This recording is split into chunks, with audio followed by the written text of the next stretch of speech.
Gravamos. Muito obrigada, bom dia a todos. Iniciamos hoje, dia 1º de novembro de 2024, a sessão virtual, desculpa. Hoje, dia 1º de novembro de 2024, a sessão virtual da 8ª Câmara Julgadora do Tribunal de Impostos e Taxas, que está sendo gravada. Estão presentes à sessão de julgamento eu, Isabel Mil, doutora Maria Helena Tinoco, doutor João Carlos Silag, doutor Flávio Arantes e, como representante fiscal, o doutor Marcel Regis. Seja bem-vindo, doutor Marcel, muito obrigado por atender o pedido de substituição. Também registro a presença dos advogados para a realização de sustentação oral e acompanhamento dos julgamentos, doutor Leonardo Galotti, doutor Roberto Toshio e doutora Isabela Nogueira. Bom, desculpe, mas a voz está falhando aqui. Iniciando pelo processo 5011-806, Volkswagen, é um recurso ordinário e processo de relatoria do doutor Silag. Doutor Silag vai fazer uma breve apresentação do caso e depois será aberta a palavra ao doutor Leonardo para a sustentação oral.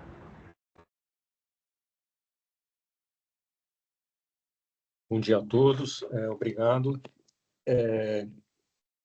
Senhora Presidente, eu vou apresentar o processo e aí acho que é o caso de se perguntar ao relator, ao relator sou eu, perguntar ao patrono se ele deseja realmente fazer a sustentação oral diante da decisão que eu vou, do voto que eu vou propor.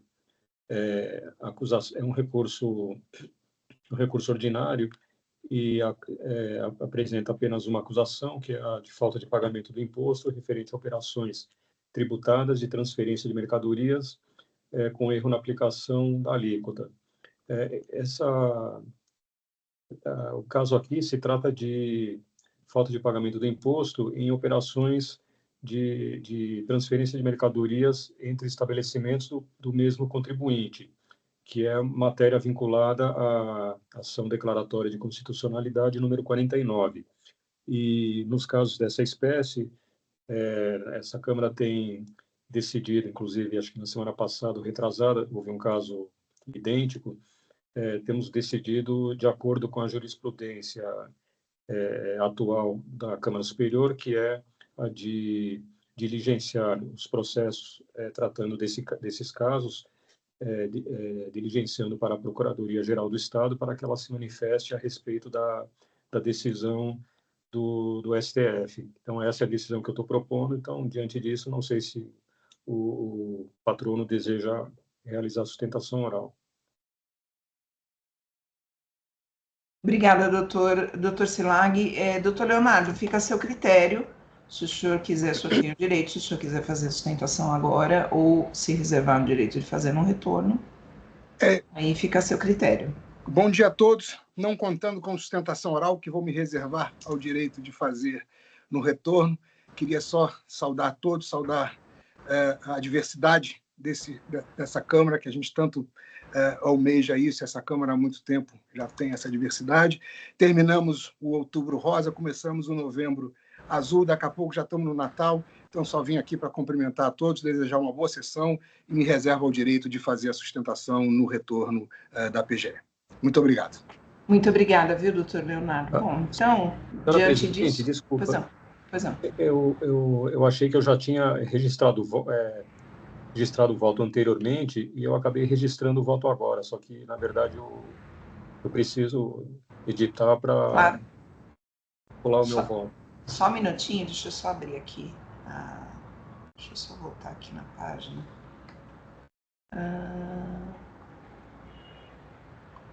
Acho que já está aberto aí, doutor. Obrigado.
Agora sim, está registrado. Obrigado.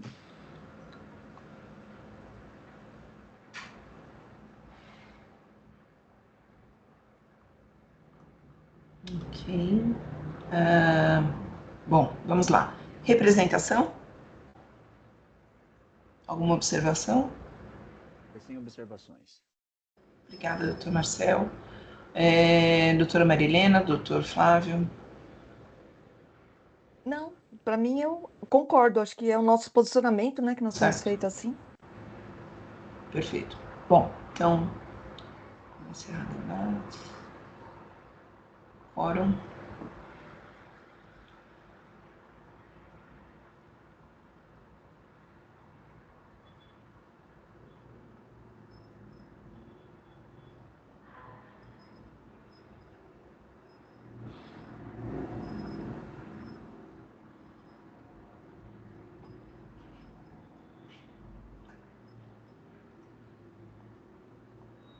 Votação.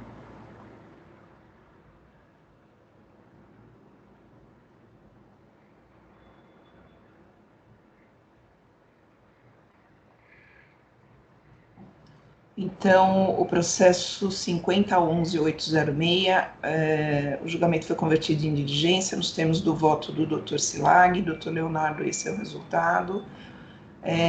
Numa próxima sessão que esse processo voltar a ser pautado, se o senhor quiser, para o senhor fazer a sustentação oral, o senhor já sabe qual é o procedimento. De toda sorte, só para informar, viu, doutor Leonardo, eu fiz aqui o registro da sustentação, mas no retorno o senhor pode chamar atenção para esse fato que foi registrado, mas não foi realizado, tá bem? Perfeito. Muito obrigada. Agradeço. Bom fim de semana, uma boa sessão a todos. Para o senhor também, muito obrigada. Encerrar o julgamento. Vamos lá. O próximo processo é o 41.44.514, são suporte, produtos e Danone Limitada, são 2 recursos ordinários. O processo de minha relatoria está presente o doutor Roberto Toshio. Bom dia, doutor. Bom, aqui rapidamente, são 2 itens, falta de pagamento de ICMS-ST e crédito indevido do imposto. Aqui é o caso de, são mercadorias sujeitas ao sistema a sistemática da substituição tributária. Deixa eu só ver aqui uma questão aqui, deixa eu só pegar aqui um item para falar com mais propriedade, que são produtos...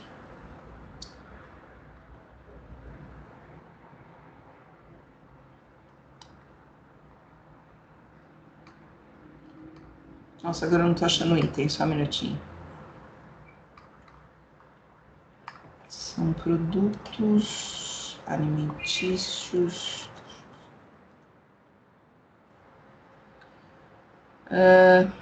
Tá.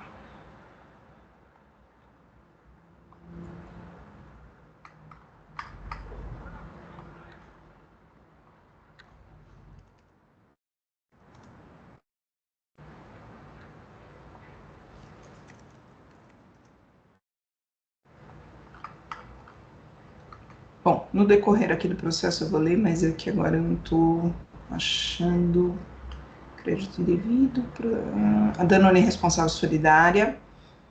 E estão aqui, são produtos, aqui, são produtos NCM 1901, e a destinatária suporte em meados de 2020 remeteu, a destinatária suporte recebeu da Danone Responsável Solidária relativa aos produtos de NCM 1901, indicaram o CFOP 6403 e foram escriturados o CFOP 2403. Essa aqui é a acusação,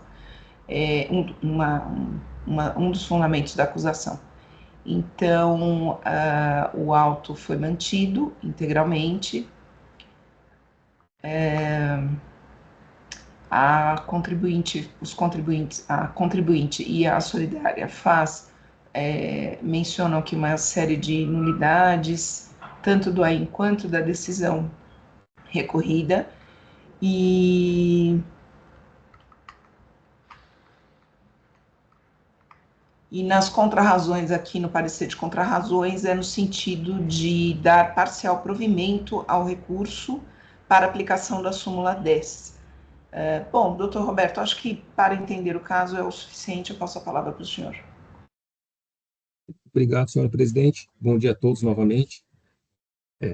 Aqui, vou falar aqui tanto pela Suporte quanto pela Danone, pelos dois recursos ordinários.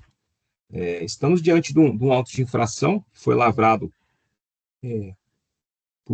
contendo duas infrações específicas, e a operação autuada ela se refere à remessa de produtos que a Danone, situada em Poços de Caldas, Minas Gerais, fez para Suporte, cujo estabelecimento no estado de São Paulo. Esses produtos são produtos da linha infantil NCM 1901, como mencionado pela senhora relatora, e essas mesmas operações ensejaram as duas infrações autuadas, que seria a falta de recolhimento do ICMS por substituição tributária e o aproveitamento indevido de créditos com relação a esses mesmos produtos. Tá. Como estou falando tanto pela Danone quanto pela Suporte, para ser o mais objetivo possível, inicialmente eu vou começar pelos argumentos que se referem apenas à Danone, e posteriormente eu falo dos argumentos que pegam as duas empresas. Tá? Então, partindo para o argumento específico, se aplicaria relativamente à Danone, aqui só um esclarecimento adicional, a Danone está sendo responsabilizada, né, pelo débito, não como sujeita passiva principal, mas como responsável tributário. Então, esse primeiro argumento nosso, ele se refere exclusivamente à segunda infração, de aproveitamento indevido de créditos. Por quê? Entende-se que essa infração em específico, embora ela decorra da mesma operação que ensejou a infração 1, essa infração 2 de aproveitamento indevido de crédito de ICMS, ela não pode ser atribuída à Danone, porque ela não tem interesse comum no fato que ensejou essa obrigação tributária do aproveitamento indevido. Isso porque a Danone, na remessa desses produtos lá de Poços de Caldas para o estado de São Paulo, ela adotou o procedimento correto, emitiu notas fiscais, recolheu o ICMS interestadual que entendeu devido.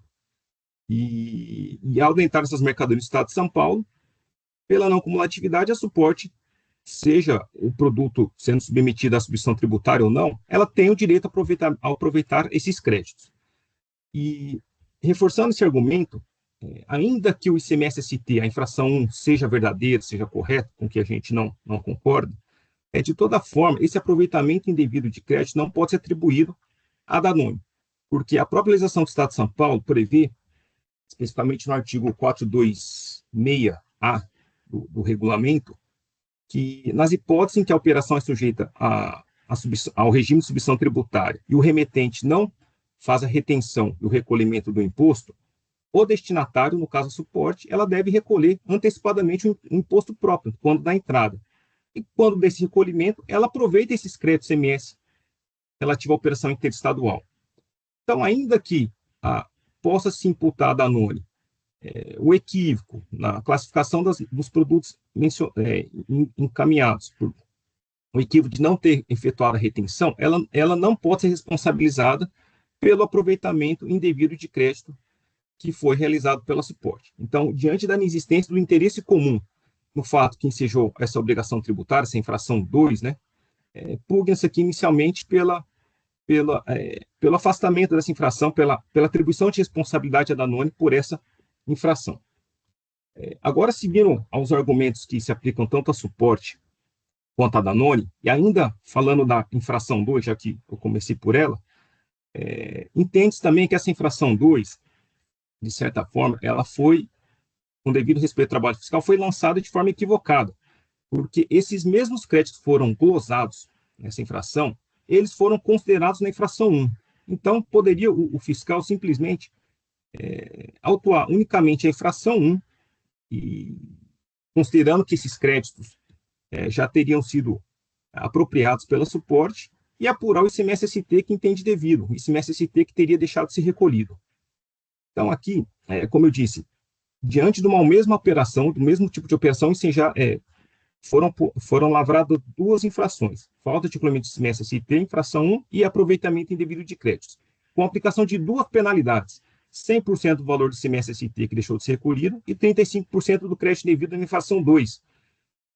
Então, entende-se aqui, senhores julgadores, que houve aqui uma dupla punição da Suporte pelo fato de ter se praticado um único tipo de operação. Então, aqui há uma dupla punição, pelo que se requer o afastamento da infração 2, e esse afastamento da infração 2, ele até guarda uma correspondência com a alegação anterior que eu fiz, da falta de responsabilidade da Danone, porque fica uma situação um tanto quanto esquisita, incoerente dentro da auto-infração, porque há duas infrações imputáveis a Suporte, enquanto que apenas uma, seria só a infração 1, poderia ser atribuída a responsabilidade tributária da Danone, enquanto a infração 2 não poderia, pelos motivos que eu apresentei anteriormente. Então, o mais correto que entende-se com a devida vênia, que deveria o fiscal ater-se apenas à infração 1, com a consideração dos créditos que já foram aproveitados pela Suporte. E aí, o auto-infração teria mais coerência, porque teria uma única infração que poderia ser atribuída a responsabilidade a ambos contribuintes autuados, que é a Danone e a Suporte. Então, nessa primeira parte da sustentação oral, a gente pugna isso aqui pelo afastamento da infração 2, pelo fato de essa infração ter implicado uma dupla punição sobre o mesmo fato, e também com relação da Danone, o afastamento pelo fato dela não poder ser responsabilizada solidariamente. Bom, agora, partindo para os demais argumentos que abrangem tanto a infração quanto a infração 2, inicialmente, eu gostaria de salientar que o auto de infração se apresenta nulo pelo fato do trabalho fiscal não ter investigado todos os fatos adequadamente. Como relatado pela senhora presidente, pela senhora relatora, o auto de infração se refere à falta de recolhimento do ICMS por substituição tributária. E aqui a gente está falando da substituição tributária para frente, em que a Danone, quando remeteu os produtos de Minas Gerais para São Paulo, entendeu o fiscal que ela deveria recolher o ICMS que seria devido pela Suporte quando da revenda desses produtos. Então, estamos falando de um fato gerador futuro, um fato gerador presumido. E esse fato gerador presumido, até 2017, havia até entendimento do STF, de que essa era uma presunção um tanto quanto rígida, porque autorizava-se a restituição, né, do imposto que foi antecipado, que foi retido por substituição tributária, apenas nas hipóteses em que o fato gerador não se confirmava, não se concretizava.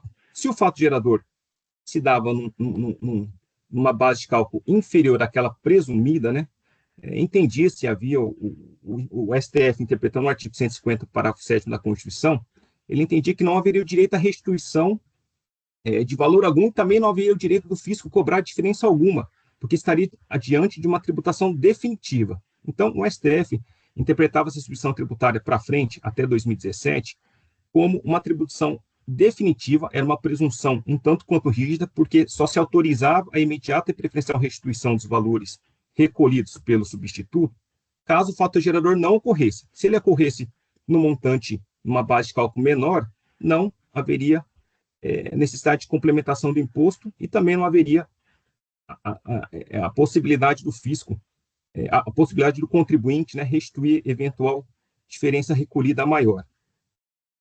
Porém, em 2017, no julgamento do tema de repercussão geral 201, o STF alterou sua jurisprudência. Ele passou a entender que essa previsão do artigo 150, parágrafo 7º, ele possibilita, pela praticabilidade, uma antecipação do tributo, a recolhimento do ICMS por substituição tributária, aqui no caso concreto, e esse recolhimento, ele passou a ser um recolhimento, digamos assim, provisório, porque o fato gerador presumido, ele não se confirmando, seja pela não ocorrência do fato gerador, ou seja, pelo fato da base de cálculo ali, da operação concreta realizada posteriormente, ter sido dado num montante menor do que aquela presumida anteriormente, o contribuinte faz jus à restituição imediata e preferencial de eventuais valores.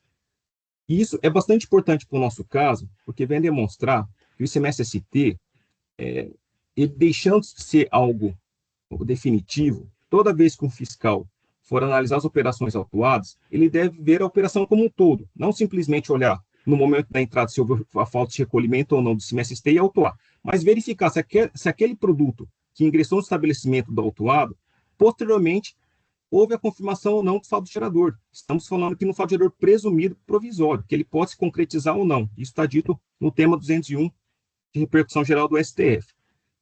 E aqui no caso concreto, o que fez o fiscal foi simplesmente olhar para as entradas. Deixou de considerar que, posteriormente, boa parte desses produtos que foram adquiridos pela Suporte foram comercializados para entidades governamentais em que as operações eram isentas, ou seja, de toda forma, o ICMS não seria devido, então não haveria necessidade de autuar o ICMS por suspensão tributária.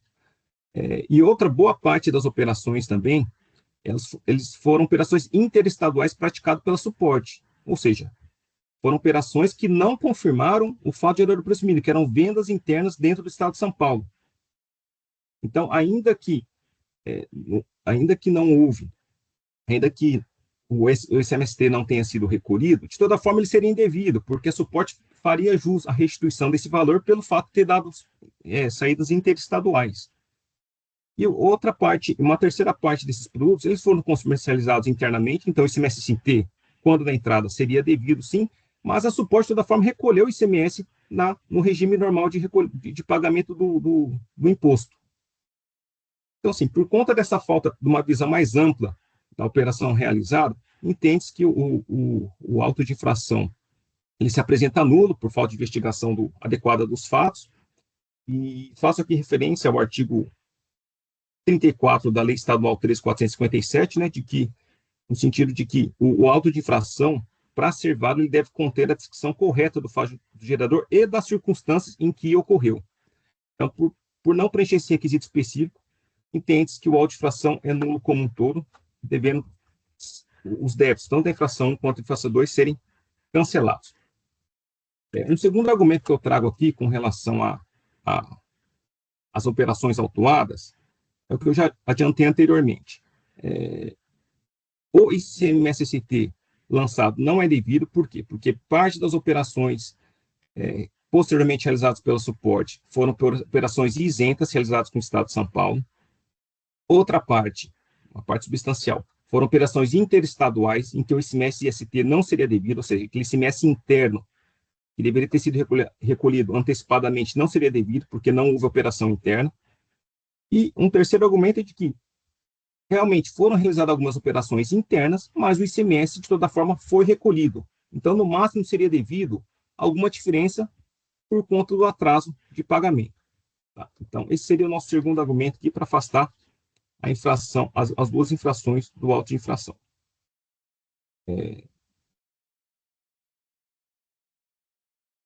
Por fim, senhores julgadores, um terceiro argumento que invalida a autuação fiscal, assim, não se nega que os produtos autuados, NCM 1901, que são produtos da linha infantil, se sujeitam ao regime de substituição tributária. Então, numa operação normal, a Danone deveria sim ter efetuado a retenção do imposto e o recolhimento do respectivo valor para o Estado de São Paulo. Mas aqui entende-se que, na época, entendia-se que havia uma exceção a esse regime de substituição tributária, pelo fato da Suporte, adquirente dos produtos, ela ser produtora e importadora desses mesmos produtos que ela adquiriu. Tá? E junto na nossa defesa, o documento 4, foi comprovado que a Suporte, né, nesse período autuado, que foi de dezembro de 2016 a dezembro de 2020, ela realizou importações de produtos da mesma natureza. Então, enquanto importadora, o artigo 264, inciso 4 do regulamento, ele é expresso de que não se aplica, né, para as importadoras, não se aplica o regime de substituição tributária previsto de forma geral para as operações em gerais. Então, aqui, esse terceiro argumento pelo afastamento das duas infrações autuadas também, pelo fato das operações realizadas entre Danone e Suporte, Minas Gerais e São Paulo, não ser sujeitado ao CMS-ST pelo fato da suporte se enquadrar numa das exceções previstas no regulamento do imposto de renda. Tá. Por fim, a senhora relatora mencionou que a própria fiscalização também se manifestou nesse sentido no parecer fiscal. É o nosso argumento relativo à limitação dos juros de mora à Selic. Aqui há um período, principalmente o fato gerador de 2016 e 2017, em que os juros aplicados foram superiores à Selic por conta da vigência à época ainda da Lei 13.918 de 2009. Então, pugna-se pela redução dos juros, a fim de que não ultrapasse o patamar da Selic. São essas nossas considerações, senhora presidente. Obrigado. Doutor Roberto, parabenizo pela sustentação oral. Eu passo ao voto. Doutor Roberto, eu vou fazer não vou fazer a leitura da íntegra do voto, porque o senhor terá aí acesso quando for publicado. Então, alguns trechos eu não vou fazer a leitura, tá bem? Só para otimizar aqui os trabalhos. Bom, vamos lá. A autuada suporte é acusada de deixar de pagar o ICMS na qualidade de substituto tributário de mercadorias sujeitas ao regime ST e por creditar-se indevidamente do imposto com lastro em documentos fiscais. A recorrente Danone, remetente das mercadorias, foi considerada responsável solidária com base nos artigos 11 e 13 do regulamento. O fisco apresentou documentos para suportar as acusações. Inicialmente, o AIN está fundamentado em legislação válida, vigente e eficaz, as infrações foram bem descritas, os valores exigidos, constam dos demonstrativos e documentos apresentados para comprovar as infrações. Além disso, os interessados tiveram a oportunidade de se manifestar no decorrer da instrução processual, razão pela qual entendo que estão preenchidos os requisitos do artigo 142 do CTN. E, portanto, afasto eventuais alegações de nulidade. As recorrentes afirmam que a decisão recorrida deixou de analisar os itens C e D da impugnação, portanto, é nula. A manifestação apresentada a partir das folhas 470 no fisco aduz o seguinte, que é destinatário suporte, a partir de meados de 2020, os documentos fiscais que acobertaram as entradas remetidas pela Danone, relativamente aos produtos NCM 1901, indicaram o CFOP 6403 e foram escriturados no CFOP 2403 sem o aproveitamento do ICMS próprio. Para comprovar, foram juntados os livros de registro de entradas. Os argumentos semelhantes são apresentados pela recorrente Danone a partir das folhas 311. Então, os recursos aqui eles são bem semelhantes em alguns pontos, e esses itens C e D, eles estão aqui retratados. Eu vou só... eles estão aqui, foram aqui transcritos, e então eu vou deixar de ler a transcrição. Bom, a partir das folhas 175, a autora desenvolve a tese de violação de princípio da verdade material por ter sido desconsideradas as operações subsequentes, as operações autuadas para concluir pela infração cometida. E aí eu destaco aqui um trecho das considerações, falando das operações, que houve aqui venda para o governo paulista, numa segunda operação, venda para consumidores localizados fora do estado. E a terceira operação, venda para consumidores dentro deste estado. No entanto, a decisão recorrida houve por apreciar as teses recursais conjuntamente em razão de sua semelhança. Está repetido no entanto aqui. E sobre o tema, exarou o seguinte entendimento.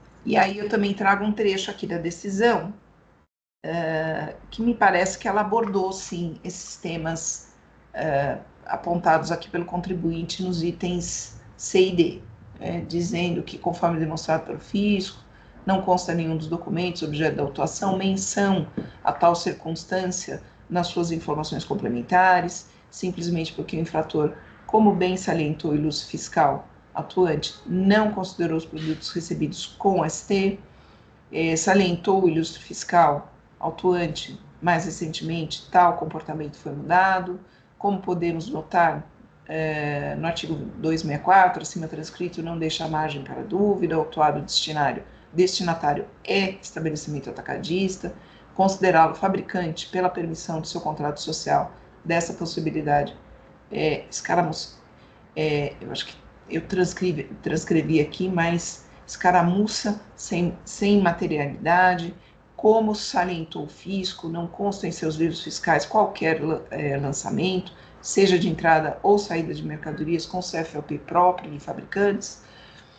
E aí a decisão ela vai construindo o seu entendimento, então me parece que essas questões foram sim abordadas pela decisão recorrida.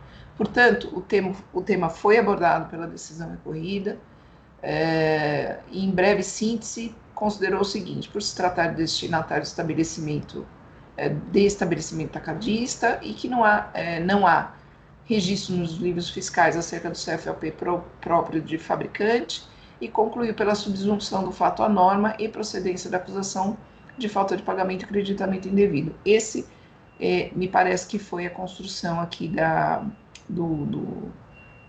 das conclusões da decisão recorrida. Portanto, entendo que não padece de nulidade nesse ponto. Quanto à responsabilidade solidária, a decisão recorrida fundamentou, e eu também transcrevo aqui um trecho, afasta igualmente a alegação de inexistência de solidariedade, pois o remetente é sim solidário na exigência fiscal, sem benefício de ordem, pois concorreu para a consumação da sua negação tributária. Se tivesse emitido corretamente os documentos impugnados, escriturado corretamente em conformidade com o documento emitido, a solidariedade estaria afastada. As folhas 31, eu transcrevo aqui a manifestação fiscal, que a remetente emitiu o documento CFLP 6102, venda de mercadoria adquirida e recebida a terceiros, ao invés de CFLP 6403, venda de mercadoria adquirida ou recebida de terceiros em operação sujeita ao regime de substituição tributária na condição de contribuinte substituto. Lá no item 23 do meu voto, consta a informação que não foi devidamente refutada pela recorrente que a autuada é a empresa integrante do grupo empresarial multinacional da Noni. Está lá nas folhas 30. Desta forma, ao comparar a emissão de documentos fiscais com informações equivocadas, sem a devida justificativa, culminando em falta de pagamento de imposto, a responsabilidade solidária está devidamente demonstrada e fundamentada, merecendo manutenção da decisão recorrida.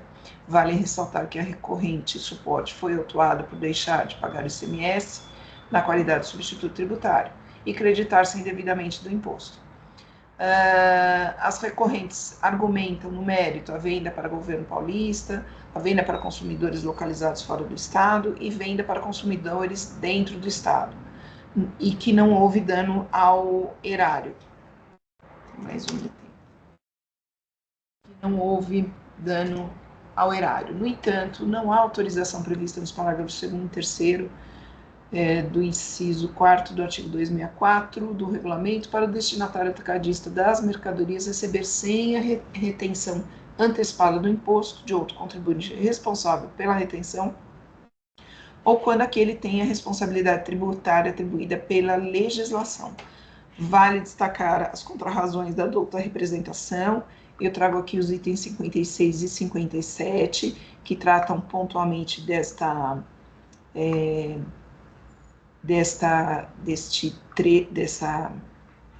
ponto. Continuo lá no item 29, que vale ressaltar que o princípio da não cumulatividade exige regularidade da documentação fiscal. No caso dos autos, as informações contidas nas notas fiscais emitidas pela remetente das mercadorias está em consonância com o referido requisito legal. Não é o caso de bis in idem, pois se trata de infrações distintas, conforme relato inicial, e afirmações de folha 549, a própria contribuinte fala da independência das infrações. Bom, então, quanto aos juros, aí eu já entro na questão de juros, que aplicava a nova redação da súmula 10, para limitar a taxa Selic, as alegações relativas a caráter confiscatório da multa não procedem. Entendo que também não é o caso de relevação ou redução de multa, tendo em vista que é a exigência de imposto. E, por fim, eu conheço dos recursos ordinários para, no mérito, dar-lhes parcial procedência para limitar os juros à taxa Selic como voto. Enquanto eu faço as correções aqui, só vou fazer uma substituição aqui de texto com as correções, e eu passo a palavra para a representação e se quiser fazer algum apontamento, e para os demais presentes à sessão. Tem acréscimos. Apresentação. Eu queria ouvir antes o Dr. Flávio. Dr. João. Flávio ficou escuro. Ou é só Caiu? Ou é Será só que ele caiu? Nossa, eu não vi. Será que ele não ouviu nada? Ou será que é só o meu computador que tá vendo? Não, tá tudo escuro. Bom dia. Bom dia. Bom, vocês estão me escutando, né? Sim. Tá tudo escuro. Tá. Eu tô com um problema no telefone aqui. Meu telefone deu um superaquecimento e aí eu joguei pro. Ele tá sem som, aí eu joguei pro monitor do notebook, que aí eu tô conseguindo escutar. Mas eu escutei tudo sim. Tá. Bom, eu cumprimento aí o Dr. Roberto pela sustentação oral, cumprimento a doutora Isabel pelo voto. Me chamou a atenção principalmente o argumento do Dr. Roberto sobre a solidariedade na questão do crédito indevido, mas analisando a situação aí, realmente, conforme constou no voto da doutora Isabel, apesar dele não ter um benefício em razão dessa conduta aí, foi ele que acabou dando causa ao resultado, né? Então, nesse caso, eu vou acompanhar o voto da doutora Isabel aí, cumprimento pelo voto. Obrigada, doutor Flávio. Eu fiquei em dúvida mesmo, mas eu vou acompanhar. Eu também cumprimento o patrono, cumprimento a doutora Isabel pelo voto, examinou bem a questão e vou acompanhar, sem observações. Eu acho que nesse ponto é um caso de prova, né, doutora? Então, eu fiquei com a mesma dúvida. Eu também fiquei com a mesma dúvida se talvez tenha sido o ponto, assim, que acabei, assim, me debruçando mais, exatamente pela questão da solidariedade, mas me parece que é questão de prova, não tem outra... Quando tem prova, aí não tem o que fazer, né? Ainda que você possa discordar da tese, né? Mas o que leva em conta é a prova, né? Sim. Eu acho que aí está bem instruído. Então eu vou acompanhar, presidente. Muito obrigada, doutora. Bom, o voto já está registrado, parcialmente provido. Então, encerrar debate. Quórum.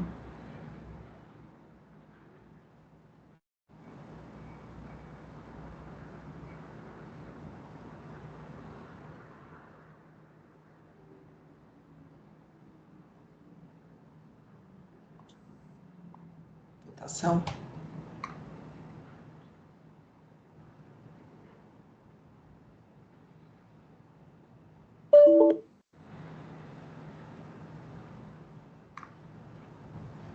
Bom, então, o processo 41.44.514, os recursos ordinários foram conhecidos e parcialmente providos. Doutor Roberto, esse foi o resultado. Obrigado, senhora presidente. Agradeço a todos pela atenção e desejo uma boa sessão. Obrigada, bom dia para o senhor também, viu? Bom dia. Encerrar o julgamento. Agora nós vamos para o próximo. Encerrou.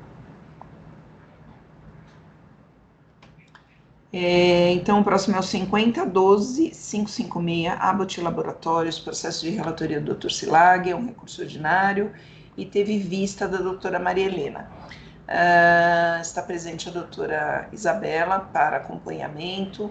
Bom, na sessão anterior, o doutor Silag, ele proferiu o voto, então acho que já podemos passar direto para a doutora Maria Helena, doutor Silag, porque assim ela já registra Pois não. o voto. Pronto, doutora. Posso ler meu voto, então, presidente? Ai, peraí. Perdeu aqui? Achou. Adoto integralmente o relatório do ilustre juiz relator, Dr. João, a quem presto as minhas homenagens. Pedi vista dos autos, pois, no meu entender, há sim direito ao crédito ICMS na aquisição dos bens que a recorrente posteriormente dá à saída a título de comodato ou locação.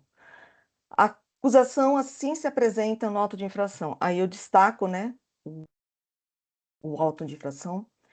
No entendimento do julgador de primeira instância, o parágrafo 1º do artigo 20 da Lei Complementar 87/96 veda expressamente a apropriação de crédito quando a operação estiver ao abrigo da isenção ou não incidência, ou quando ela decorra da entrada de mercadoria alheia à atividade do estabelecimento.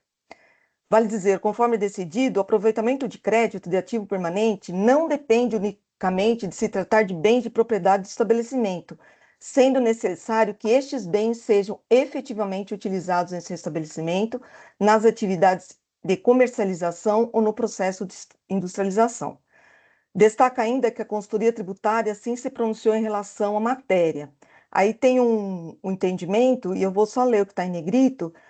Entende a consultoria tributária que dão direito a crédito do valor do ICMS apenas os bens relacionados à produção e ou comercialização de mercadorias ou a prestação de serviços tributados pelo ICMS, ou seja, quando se tratar dos chamados bens instrumentais, vale dizer, bens que participem no estabelecimento do processo de industrialização e ou comercialização de mercadorias ou de prestação de serviços. Dessa forma, o direito ao crédito está condicionado à prova de que os bens sejam relacionados à produção e comercialização de mercadorias. Compulsando os autos e analisando a argumentação apresentada no recurso ordinário, inclusive as fotos dos bens adquiridos objeto de comodato ou locação, entendo que razão assiste a recorrente. De fato, para a consecução de suas atividades, a recorrente conta com diversas divisões que importam, industrializam e comercializam diversos tipos de produtos e equipamentos médicos, hospitalares e farmacêuticos, aos mais variados tipos de clientes, como hospitais e laboratórios das redes pública e privada. Nesse particular, cabe o destaque de trecho do recurso ordinário do imposto. Eu vou me permitir ler o item 30. Assim, os reagentes comercializados pela recorrente só têm serventia se houver um material a ser testado, se houver equipamentos adequados para que a interação entre o material biológico e os reagentes ocorra em ambiente clinicamente controlado. São esses equipamentos que servem de instrumento para a testagem das amostras com os reagentes da recorrente, que geram os créditos de ICMS escriturados no controle de crédito do ativo permanente, o CIAP, e que foram glossados pelo auto de infração. Assim, se os equipamentos em discussão estão relacionados e são, fecha aspas, né? Assim, se os equipamentos em discussão estão relacionados e são essenciais à atividade da corrente, como resta demonstrado que efetivamente são, eles conferem, sim, direito a crédito de ICMS na respectiva aquisição, ainda que posteriormente sejam objeto de comodato ou locação. Aqui vale o destaque. A operação em discussão para análise do direito ou não ao aproveitamento do crédito imposto é a aquisição dos equipamentos e não a saída que lhes é dada pela recorrente. O direito ao crédito ICMS, a meu ver, encontra respaldo na Lei Complementar, na decisão CAT 2 de 2000, bem como na decisão CAT 1 de 2001, citada pelo ilustre colega relator em seu voto, pois, frise-se, os bens em discussão são relacionados à produção e ou comercialização de mercadorias, ou a prestação de serviços tributados pelo ICMS, ou seja, são os chamados bens instrumentais, vale dizer, bens que participem no estabelecimento do processo de industrialização e comercialização de mercadorias. Esse é novamente um trecho da portaria CAD. Ante o exposto, em respeito ao entendimento do nobre relator, ouso discordar para conhecer do recurso ordinário interposto e a ele dar provimento, uma vez que os bens em discussão são relacionados à produção e ou comercialização de mercadorias pela recorrente. É o meu voto, senhora presidente. Doutora Maria Helena, parabenizo pelo voto, pela análise. Doutor Silag. Se me permite, né, cumprimento a doutora Maria Helena pelo voto, mas, para a devida vênia, eu gostaria de divergir. Os equipamentos foram adquiridos, na verdade, a Abbott, ela, como a doutora Maria Helena observou, recurso ordinário, consta também no relatório circunstanciado, a Abbott fornece kits com reagentes, outros elementos para laboratórios e hospitais, para que eles façam a testagem de urina, sangue, plasma. Portanto, a atividade, a finalidade do comércio da Abbott é fornecer esses kits. Agora, ela adquire esses equipamentos, objeto da autuação, com a finalidade, desde o início, de ceder em comodato ou locação esses equipamentos para os seus clientes, laboratórios, hospitais, para que sejam utilizados, para que viabilizem a testagem com os kits por ela fornecidos.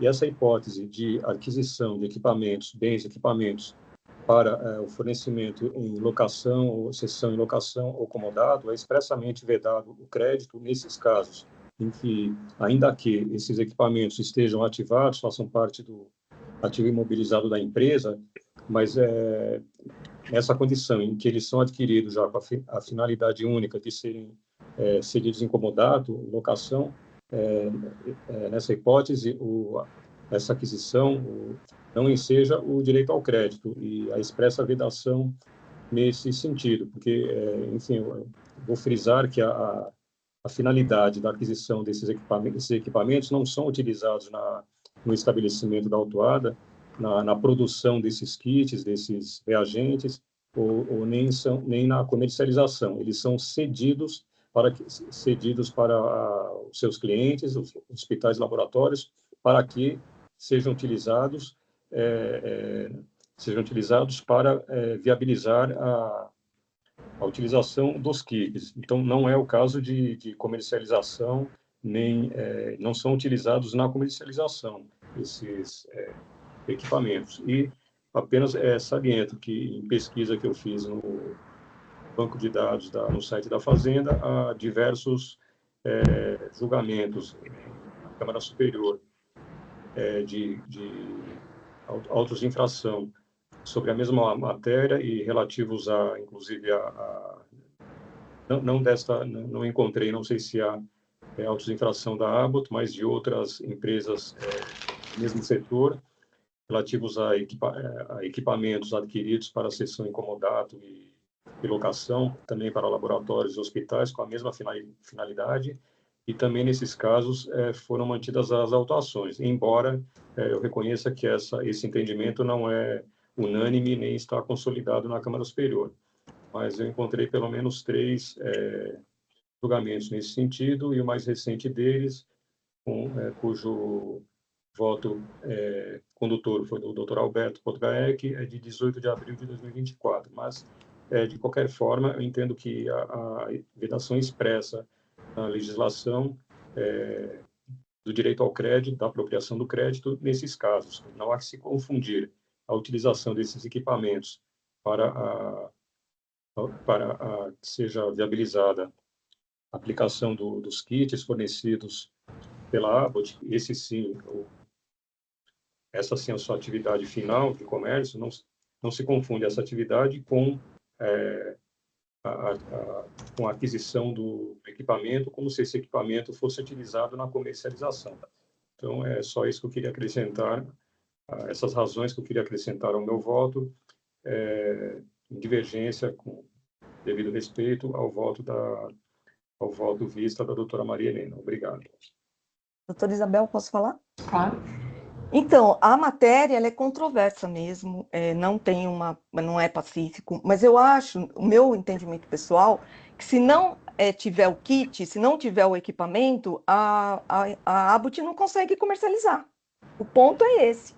Eles são indispensáveis para comercialização do produto. Se a Abbott for comercializar apenas o reagente, não vai conseguir chegar ao objetivo que é a análise.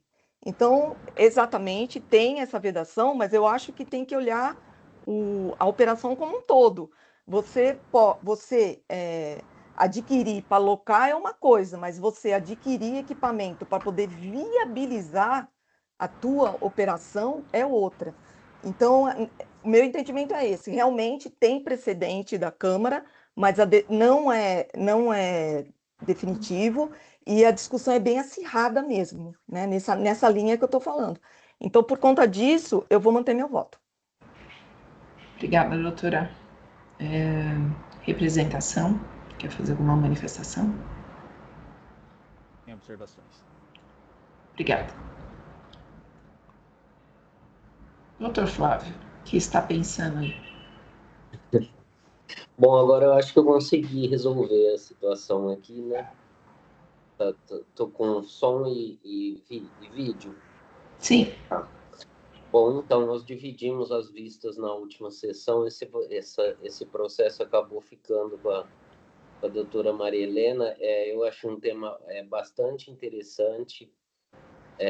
Tem essa construção jurisprudencial que vem se formando sobre o tema. Todavia, o ponto que eu chamo a atenção é o seguinte: em todas essas jurisprudências, quer seja na do STF, quer seja na do STJ, na relacionada à telefonia, na relacionada a bebidas, na relacionada ao distribuidor, em todas elas, elas são restritas à situação de comodato. Tá? Então, não existe essa confusão entre comodato e locação. Todas essas jurisprudências, elas são relativas a comodato.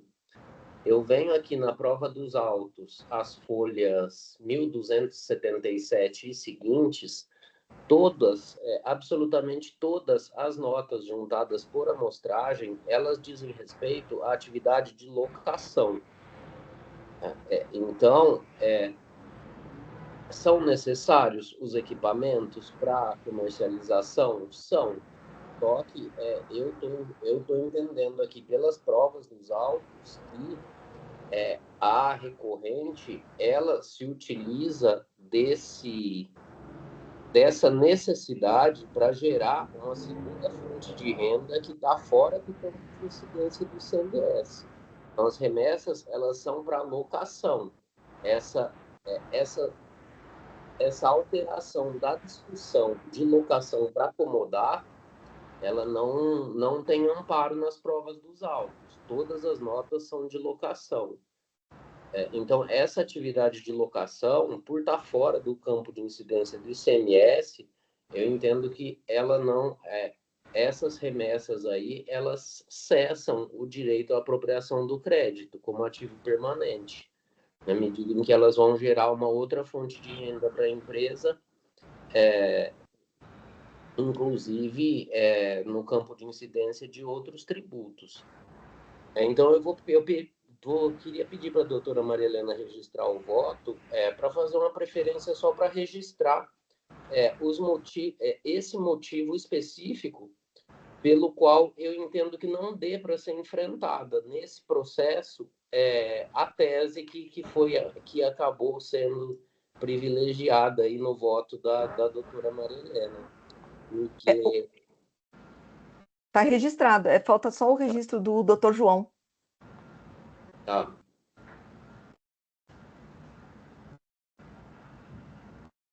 Eu vou manter, presidente, porque eu acho que tanto a lei quanto a decisão fala comodato e locação. Então, eu acho que é uma discussão que ainda vai se desenrolar muito. É certo que as decisões que a recorrente juntou é de comodato, mas eu acho que a natureza é a mesma coisa, ainda que eu acho que não está relacionado a gerar ou não outra receita. Então, eu vou manter, presidente.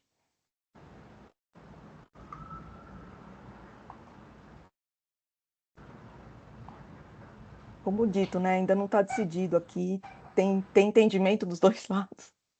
É isso que eu estou pensando aqui, é uma questão, são questões, É bem acho que polêmica mesmo. é bem polêmico, e são até questões que realmente é. elas têm que ser levadas à Câmara Superior, Até até nos para... votos que o doutor João citou, não foi unânime, foi acirrado, teve muita discussão, então eu acho que tem que subir exatamente para analisar o ponto em si, né? Se é porque é locação, se é porque é comodato, se insere ou não, porque uma vez que tem uma decisão normativa falando que pode, desde que comprove que está relacionado à atividade, eu acho que tem que delimitar o que é aí, né? Então falaria só comodato, que não fala, né? Com licença, poderia ter a palavra apenas por um minuto, por gentileza? Questão de fato, doutora? É apenas questão de fato. É só para esclarecer que as notas acostadas aos autos, elas são de fato feitas por amostragem. Existem situações de comodato também na empresa que, se for o caso, se for essa a única razão de divergência do senhor Flávio, poderíamos acostar as notas que dizem respeito a comodato também. Se essa for a questão, pela construção da jurisprudência eventualmente linkada a comodato, claro que a legislação, nosso argumento é que, de fato, também a locação daria esse direito ao crédito, mas se entenderem pertinente, se essa for o único ponto de divergência, podemos acostar aos autos notas que esclareçam a existência do comodato também na operação da Avot. Obrigada, No doutora. relatório circunstanciado fala também comodato, não fala só locação. Deixa eu perguntar uma coisa aqui, eu não sei se para o doutor João ou para a doutora Maria Helena. Essas decisões da Câmara Superior, elas tratam das duas situações, ou só do comodato, ou só da locação? Eu não me lembro, doutora. Me lembro, mas eu acho que é o geral, assim, é aquisição para o fim que ela é destinada, entendeu? Não Então, tem esse ponto específico. Não, que eu me lembre, não. E assim, é bem dividido. Só se o doutor Exatamente. João... É bem dividido, não entrou nesse ponto. Não, realmente, eu não examinei, digamos, os autos, né, os processos, cada um desses processos dos três paradigmas, para saber se havia notas, operações de locação também. Agora, todos eles falam genericamente Comodato e locação. genericamente, mas compreensivamente de comodato e alocação. Porque o que se discute aí é o objetivo que é adquirido, né? Então, o entendimento para quem não aceita é, se é adquirido para locação, se você já tem intenção de ser para locação ou comodato, não dá direito ao crédito. Mas se você, o outro entendimento, tudo bem, ainda que seja para locação ou comodato, mas eu dependo disso para poder realizar a minha operação, aí dá direito ao crédito. Então, tem os dois entendimentos. Porque sem o equipamento, sem o comodato, a locação ela não opera. Ela não opera. É inviável. Precisa ter um instrumento para ver se reage, se dá positivo, se dá negativo, para contar as contagens das plaquetas, das hemácias lá. Então, ela não opera. Ela não vai conseguir vender. Bom, o doutor Flávio registrou... Oi, desculpa, doutor João. Não, só com... Não, claro, como a doutora Maria Helena bem observou, não há um consenso sobre essa questão ainda, mas só o meu entendimento é que, por exemplo, o objetivo, a finalidade da Abbott ou de dos seus concorrentes nesse comércio é de vender os kits, digamos assim, chamados kits. Mas o cliente, o laboratório, ele não seria obrigado a comprar o equipamento, a alocar o equipamento, ou receber encomendado o equipamento da Abbott, poderia adquirir de outra empresa. Então, eu entendo que não está vinculada o comércio, a venda desses kits não está vinculada ao fornecimento do equipamento pela mesma empresa. Então, acho que não dá para casar as duas operações, o comodato sendo essencial à venda do kit. Mas com devido respeito, eu entendo perfeitamente a posição Mas contrária. aí vem outros elementos, né? Comercial, negocial, mercado, saber se o laboratório consegue o mesmo preço que a Abbott, se ele for adquirir. Eu acho que são outros elementos que tem que levar em conta, né?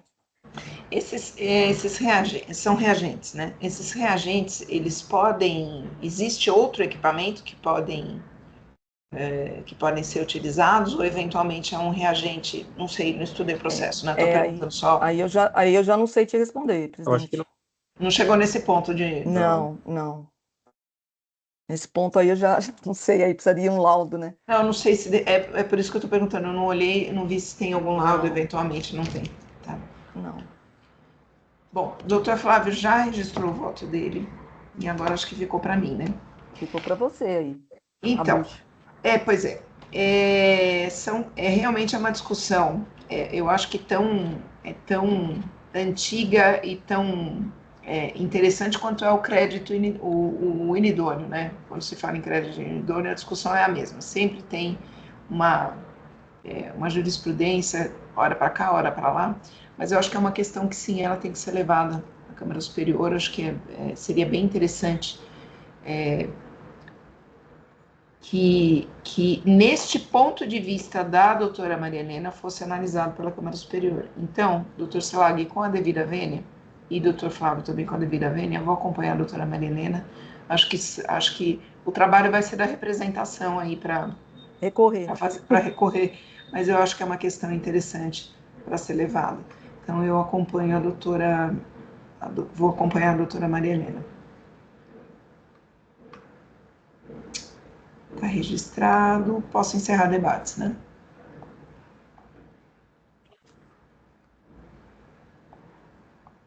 Quórum. Não vai ter quórum. Em votação, só eu, né? Você é o pêndulo da balança. Maria Helena. Então, vamos lá. Agora é a hora da verdade, é o registro. Vamos ver.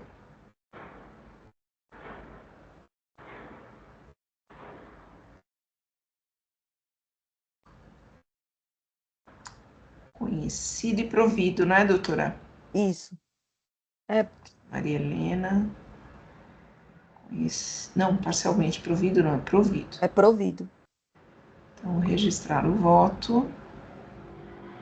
Conhecido integralmente. E doutora Maria Helena. Muito bem, então, o processo 50.12.556, o recurso ordinário foi conhecido e provido. Doutora Isabela, esse é o resultado. Muito obrigada, agradeço a todos pela possibilidade de acompanhar o julgamento e desejo a todos uma boa sessão e bom trabalho. Obrigada para a doutora também. Tchau. Então, vamos ver, encerrar o julgamento. Bom, acho que daqui para frente, enquanto eu fecho aqui as telas, acho que daqui para frente não temos mais ninguém, só nós. Então, vamos lá para o primeiro da pauta, 41.19.057, Companhia Brasileira de Bebidas Premium, processo de autoria da doutora Maria Helena, um recurso ordinário. Doutora, não temos ninguém, pode seguir. Deixa eu só confirmar mesmo se não temos mesmo. Doutora. Oi, desculpa. Doutora Maria Helena falou algo ali, está sem som. Desculpa, gente. Não é só para abrir para colocar o voto para todo mundo acompanhar, por favor. Nós temos uma pessoa, sim. Mas não entrou. Engraçado, mas está aqui no chat. Espera só um minutinho, deixa eu gravar aqui. Ausente.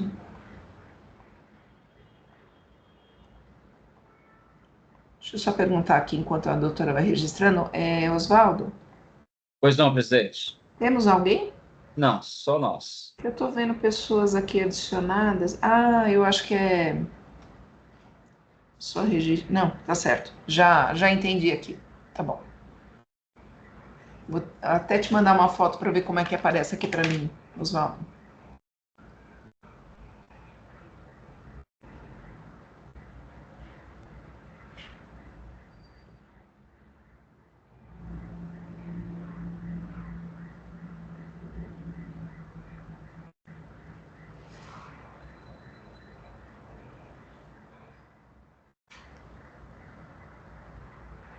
Pessoal, o voto já está aí. Eu vou tentar resumir. O que é? São três. Primeiro, a empresa foi autuada, né? São três infrações: emissão de documento fiscal, documentação fiscal consignando a declaração falsa quanto ao estabelecimento destinatário das mercadorias, falta de pagamento do ICMS substituição tributária decorrente das mesmas operações, e falta de pagamento do adicional de 2% direcionado ao Fundo de Combate à Pobreza, também decorrente das mesmas operações. Foi apresentada a defesa, tem solidário, tem 3 solidários, foram apresentadas defesas tanto pela recorrente quanto pelos solidários. A decisão de primeira instância ela julgou improcedente a defesa da recorrente e intempestivas as demais. Aí só teve recurso ordinário da recorrente, os solidários não recorreram. Foi distribuído para a 4ª Câmara, que deu provimento ao recurso. A Fazenda Paulista apresentou recurso especial e foi anulada a decisão por vício de premissa, porque na decisão da 4ª Câmara não foi apreciado o anexo 3. E agora voltou para a gente julgar, né? No recurso ordinário, o que alega? Nulidade da autoinfração, absorção das multas dos itens 2 e 3 pelo item 1, boa-fé e necessidade de conversão em diligência. Bom, nulidade eu afasto, porque está muito bem fundamentado o trabalho da fiscalização. Foi feita uma lastreação em ação fiscal, teve uma operação happy hour, que foi deflagrada para várias empresas do ramo. Então, o relatório consubstanciado ele é preciso, ele faz referência às notas fiscais, as provas estão nos autos, não são frágeis, como alega a recorrente. E também tem o link das notas fiscais que deram ensejo ao item 1, que depois, por conta dele, decorrem os outros 2, que é só clicar e ver o que está lá. Tudo que está no relatório consubstanciado é possível comprovar nas notas. Então, eu afasto a nulidade porque está muito bem instruído. No mérito, eu também acho que não tem razão a recorrente, porque o item 1, conforme dito, ele aponta a emissão de notas fiscais na saída de mercadoria, consignando declaração falsa quanto aos estabelecimentos de destino. Nesse ponto, a recorrente não juntou nada. Não juntou nem prova de pagamento de que negociou com a empresa que ela estava mandando. As alegações de defesa, elas ladeiam a autuação. Então, prova infrágil, prejudicialidade. Então, não vai no ponto que era. Olha, tudo bem, vamos ver o ponto aqui. Você tem que provar que a operação aconteceu. E ela não prova, ela não junta nada. Não tem nada. Tá? Então, diante do conjunto probatório e da falta de prova, então, em relação ao item 1, eu voto pela manutenção. O 2 e o 3, como dito, são decorrência do 1. Então, no 1, se foi desclassificada a documentação, não houve pagamento do ICMS, pois as operações, né, que estão relacionadas, elas já não são mais interestaduais, elas são internas. E como se trata de venda de cerveja pelo estabelecimento fabricante, a recorrente que era responsável pelo pagamento e não tem prova do recolhimento de imposto. Então, o item 2 também mantém. E o 3 também. Se ela tinha que recolher o imposto, ela tinha que recolher o adicional de 2% do Fundo de Combate à Pobreza. Então, em relação ao mérito, não tem o que discutir. Aí, o outro argumento que ela pede para baixar em diligência, para juntar documento. Eu acho que, nesse caso, não é o caso, muito embora eu seja afeta ao deferimento, né, de diligência, mas em nenhum momento ela juntou nada que pudesse comprovar a efetividade da operação. Então, acho que agora não cabe toda essa argumentação. Eu acho que é mais para demorar o processo, porque não vai ter nada para juntar, né? Nem prova de pagamento, que eu acho que era o mínimo que tinha que juntar. Então, eu acho que tem que indeferir o pedido. E na boa-fé, o argumento de boa-fé, de que não cabe ao contribuinte fiscalizar o cliente, eu acho que também não cabe aqui, porque o primeiro ponto, ela não provou que a operação ocorreu. Então, aí, se ela tivesse provado, aí ela entra na boa-fé, todos aqueles argumentos. Mas eu acho que tem um ponto antes. Você tem que provar que a operação existiu. Se não existiu, não tem boa-fé.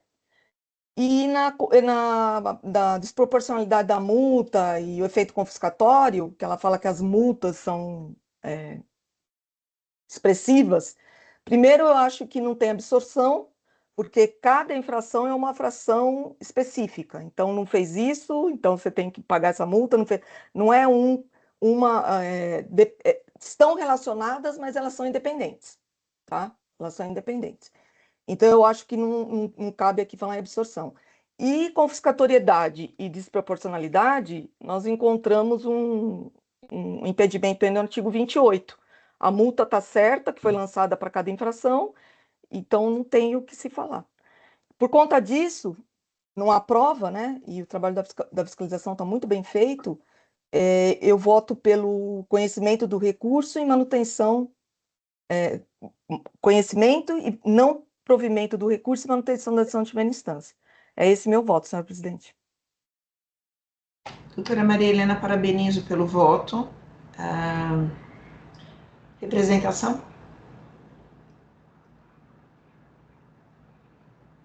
Em observações. Obrigada. Doutor João, doutor Flávio?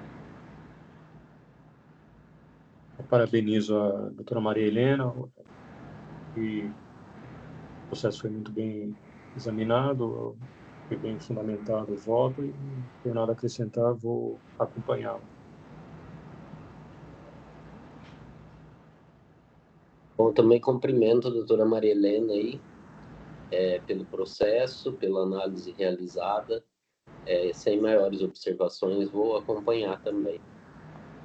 Obrigada, doutor Flávio. Bom, como diz a doutora Maria Helena, prova, né, doutora?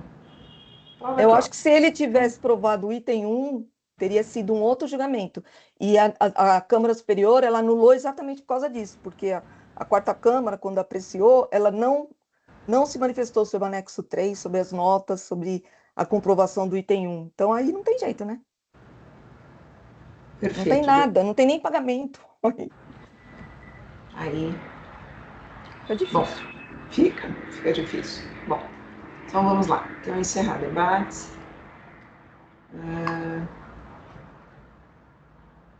Registrado. A doutora, aqui não é, eu não olhei, aqui não tem Selic, né? Não. Não. Não. Tá. Quórum.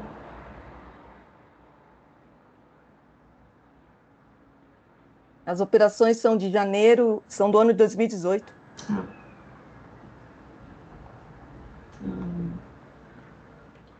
Em votação.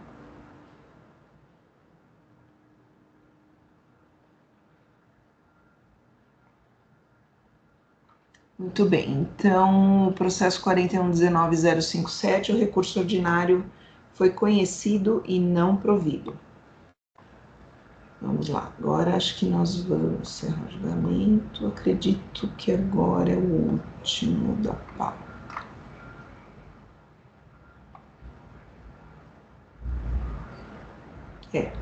Então, vamos lá para o processo 50.23175, Rodonorte, processo transportes, processo de relatoria do doutor Silar. Oi? Doutora Isabel, um momento. Eu estava olhando aqui, parece que a doutora Maria Helena estava nessa votação na quarta Câmara. Eu estava? Não, mas era do Pimentel. Não tem impedimento, não? Não, se ela tivesse julgado na Na Câmara Câmara Superior. Superior. Então, mas não era o Pimentel que estava? Não era a minha. Tava de relator, né? Então, mas eu não compus a Câmara do Pimentel. Nessa época eu estava na sexta.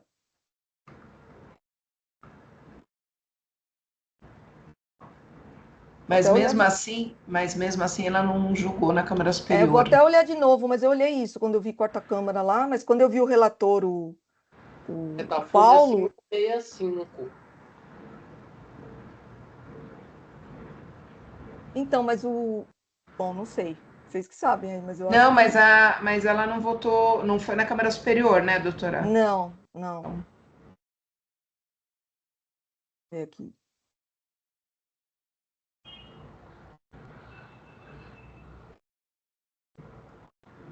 Doutor Silag.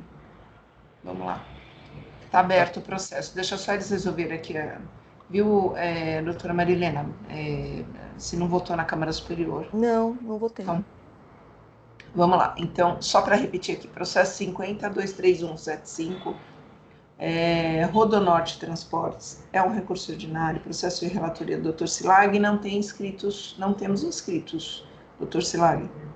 Ok, só peço um instante para registrar o voto.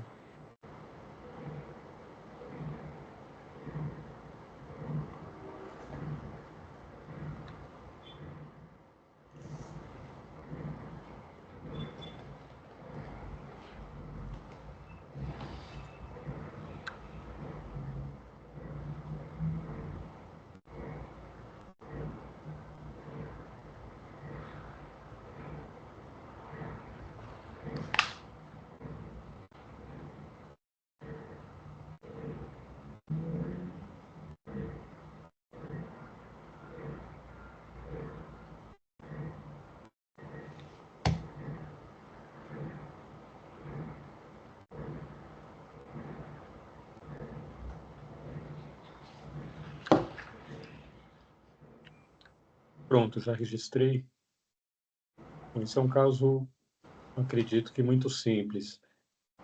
O contribuinte apresentou a defesa tempestivamente, tanto é que a defesa foi apresentada como petição, uma vez que o sistema, o EPAT, já, digamos assim, já estava fechado, já havia encerrado o prazo para a recepção de defesa. Então, foi recebida a peça como petição, que pode ser apresentada a qualquer momento.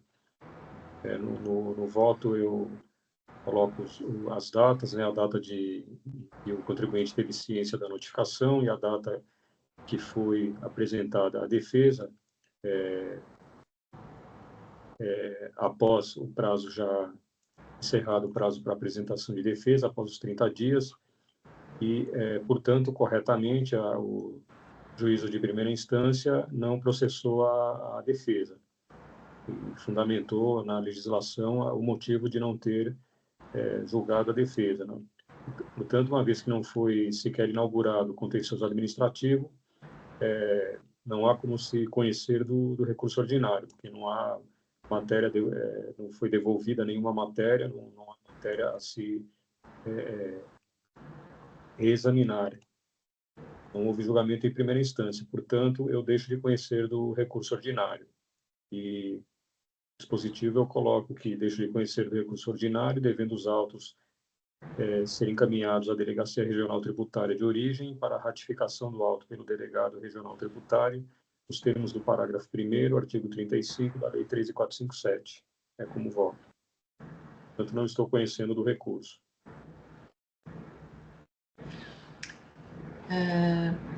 Cumprimento o Dr. Silag pelo voto. Deixa eu só dar uma olhada, porque a ciência foi no dia 18 de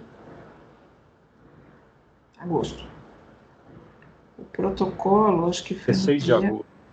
Desculpa, a ciência foi no meu voto, 16 de agosto, as folhas 22, 553. 16. Aí o protocolo foi no dia 18, é isso? Isso.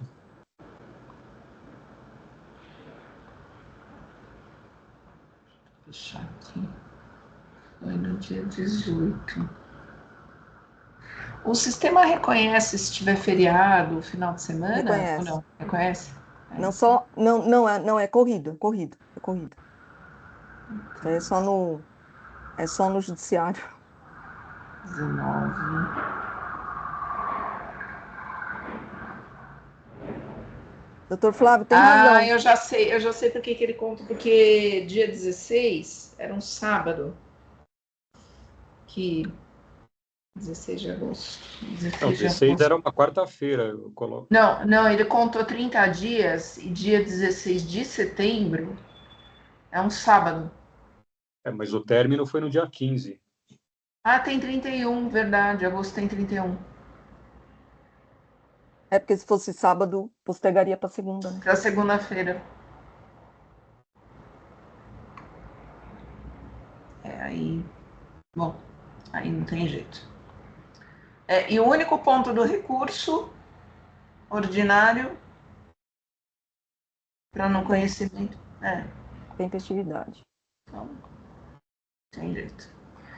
Representação? Nós concordamos com o Dr. João que tem que ser encaminhado para ratificação. Caso se pense de maneira contrária, a gente pugna a nulidade da decisão. Ser julgado em primeira instância. Uhum. Obrigada. Doutora Maria Helena, doutor Flávio? Eu acompanho, não é? Não tenho o que fazer. Prazo, né? Esses casos aí, eu acho que a jurisprudência só conhece se tiver argumento relacionado à tempestividade, né? Agora, aí, como no recurso não é dito nada em relação à intempestividade da defesa, eu creio que seja o caso de ser desconhecido mesmo, da forma como o Dr. João Carlos fez. Então, eu acompanho. Bom, enfim. Sem outras considerações, então, a doutora Maria Helena também já concordou, então eu vou encerrar debates. Quórum.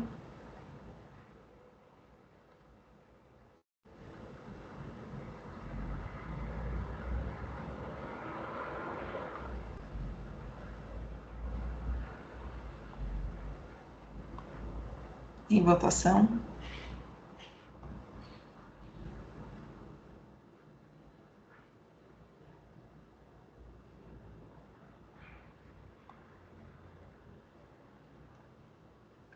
Bom, então o processo 50.23.175, recurso ordinário não foi conhecido. Encerrar a votação. Eu acho que concluímos a pauta. Encerrar o julgamento.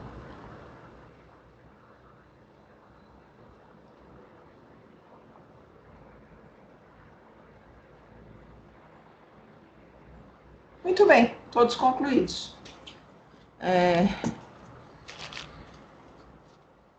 Vamos lá. Agradeço mais uma vez o empenho e dedicação de todos. Doutor Marcel, muito obrigado por ter atendido o pedido de substituição.